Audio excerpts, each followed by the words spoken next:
Want to learn to read difficult books like a pro? Today we're going to tackle how to understand what an author means by the words and phrases they use.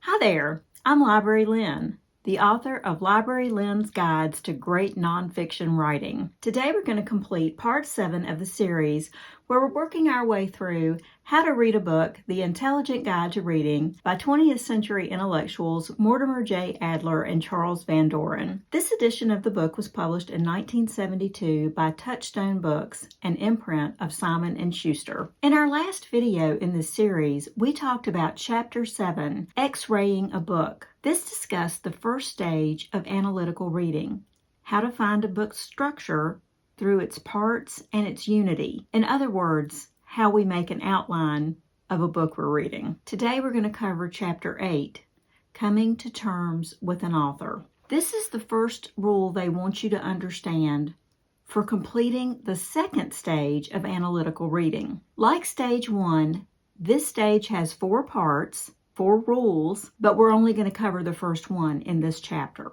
After coming this far in the book, it's no surprise to me that they make this a bit more complicated than it has to be, but once again, I'm going to do my best to simplify what they're saying. The first thing you need to understand is what they mean when they use the word term. A term, as they use it, does not mean a word. Honestly, when I first saw this chapter, I figured it would be all about keeping a dictionary handy and maybe investing in specialized definitions and specialized dictionaries like a philosophical dictionary or a science dictionary. They didn't have the internet back when they wrote this book, and of course that's an alternative for looking up books in those types of dictionaries as well. But of course it's not simply a matter of looking the words up in a dictionary and jotting down the meanings. I'm not going to be snarky here because I agree with them 100%. It's often not that simple. The first thing they point out here is that words have different meanings. You need to be careful about what meaning an author is using when they use the word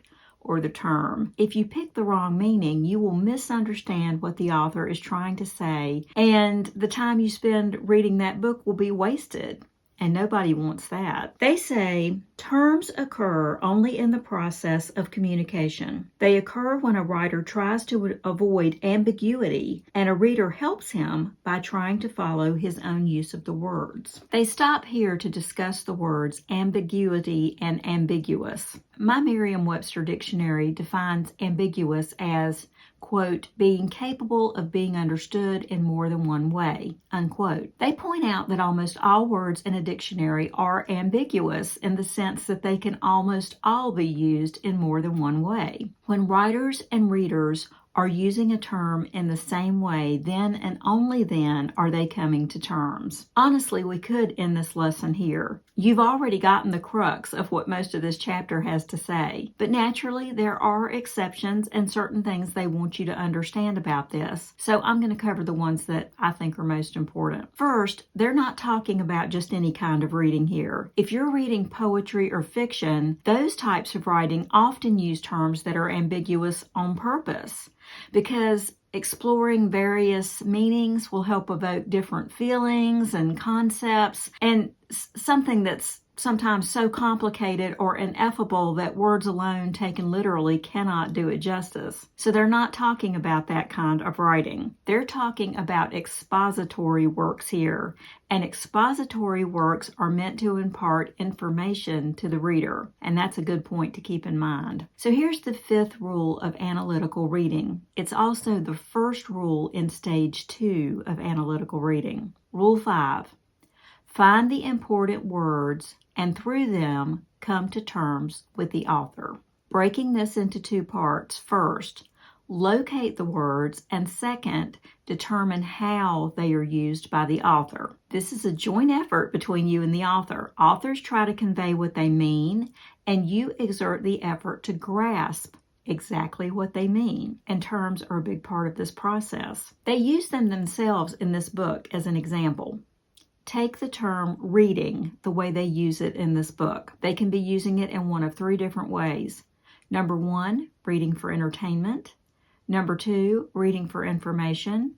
And number 3, reading for understanding. You need to figure out in each passage which way they mean. They do a logical exercise here and again later in this chapter, and they take the three definitions above and label them XA, XB, and XC. I'm not going to go into this. If you think it would be helpful for you to understand a logical exposition, then I really urge you to buy a copy of this book. If you like that sort of thing, you'll love this book. I don't like that sort of thing, so I'm going to skip it because I think we can understand what they're trying to say without getting into all that. Okay. First part of it is how to find the key words that you need to find. They're using keywords here to refer to important terms in the book. They don't number these following points to help you get through this in the book, but I numbered them to make it a little bit simpler for me, and I hope it'll make it simpler for you. Okay, the first thing you need to do, number one, any words you don't understand should be treated as a keyword for you, because if you don't understand what a word means, you're automatically missing part of the message. Number two, pay attention to the type of book you're reading. You did this when you did your inspectional reading of the book and during stage 1 of analytical reading. So you can go back and watch my videos in the playlist for more information on how to do this if you missed them. But here's an example. You're reading a book on physics or a book on theology. The meaning of a word like absolute may have different meanings depending on which book you're reading. Knowing the subject of your book in that case will help you come to terms with the author through deciding which sense they're using it. Number 3, note when the book was written. One of the reasons older books can be hard to read is because meanings of words change all the time. What do you think when you hear the words web or net?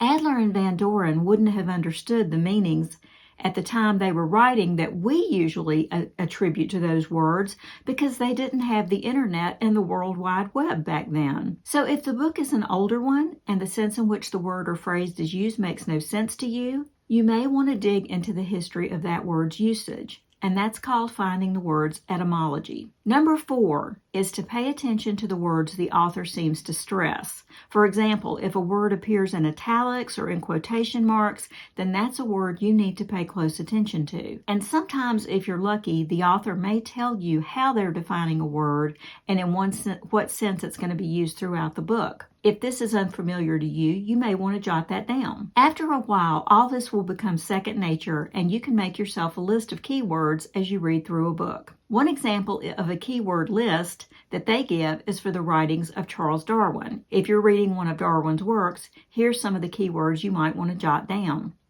Variety, genus, selection, survival, adaptation, hybrid, fittest, and creation. They say philosophers are notorious for taking ordinary words and turning them into something specialized, and I say amen to that. But they say there are good reasons for this, and that good writers will make certain they define their use of terms for the reader.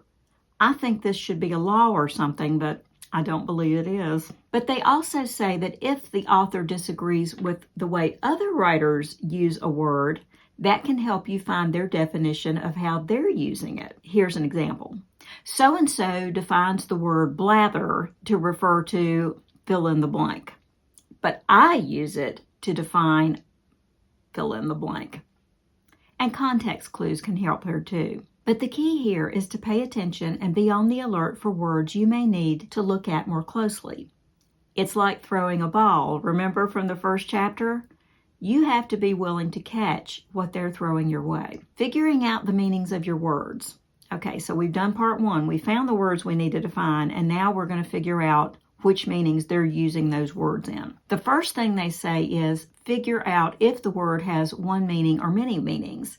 If it has more than one, try to figure out how all those meanings are related. And the second thing to do is note the places where the word is used and see if context clues can help you. Read the passage it is contained in to see if other words will make the meaning clear. Remember that even in expository writing, authors can use a word ambiguously, and that means in more than one sense. Like the 3 ways they use to define reading to refer to entertainment, information, or understanding. They suggest keeping a list in 2 columns for words and terms. In column 1, have the word itself.